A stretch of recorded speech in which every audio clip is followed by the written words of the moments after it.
am become death, the destroyer of worlds. Bhagavad Gita का ये coat social media पर काफी छाया हुआ है। अभी हाल में ही बनी मूवी ओपेनहाइमर में क्या जे रॉबर्ट ओपेनहाइमर ने दुनिया तबाह कर देने के मकसद से न्यूक्लियर बॉम्ब को बनाया?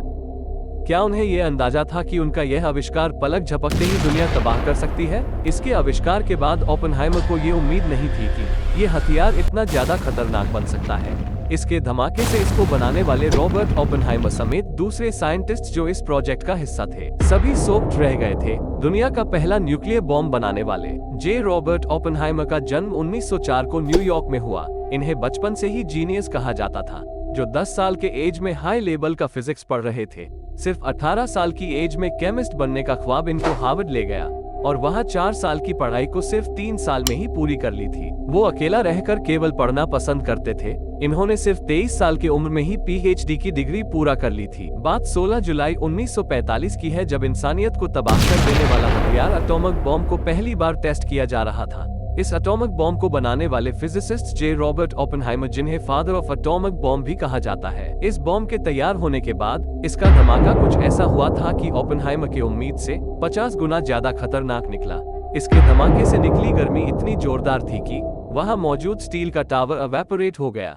इसके आविष्कार की वजह से अमेरिका वर्ल्ड वॉर 2 की लड़ाई को जीता था।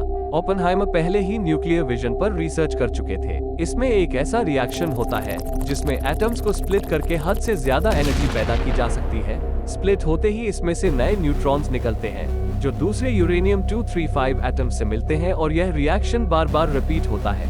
ये सारा चेन रिएक्शन सिर्फ चंद सेकंड्स के अंदर पूरा हो जाता है और सारे रिएक्शन का एक जोरदार एनर्जी रिलीज का धमाका होता है। मानव सभ्यता को खतरे में डालने वाला ये पहला हथियार जो अब इंसानों के हाथ लग चुका था।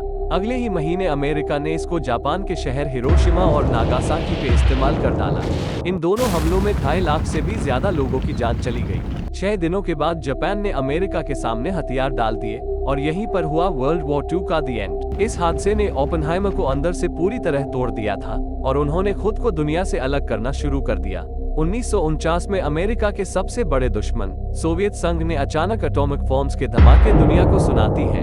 टेक्नोलॉजी लीक हो चुकी थी, इसका अंदाजा अमेरिका को नहीं था। सबका शक रॉबर्ट ओपेनहाइमर पर गया और उनको मिनटों में जलील करके उनकी सिक्योरिटी क्लियरेंस और प्रोजेक्ट के सारे राइट्स छीन लिए गए। कई साल ओपेनहाइमर खामोशी से जिंदगी गुजारते रहे।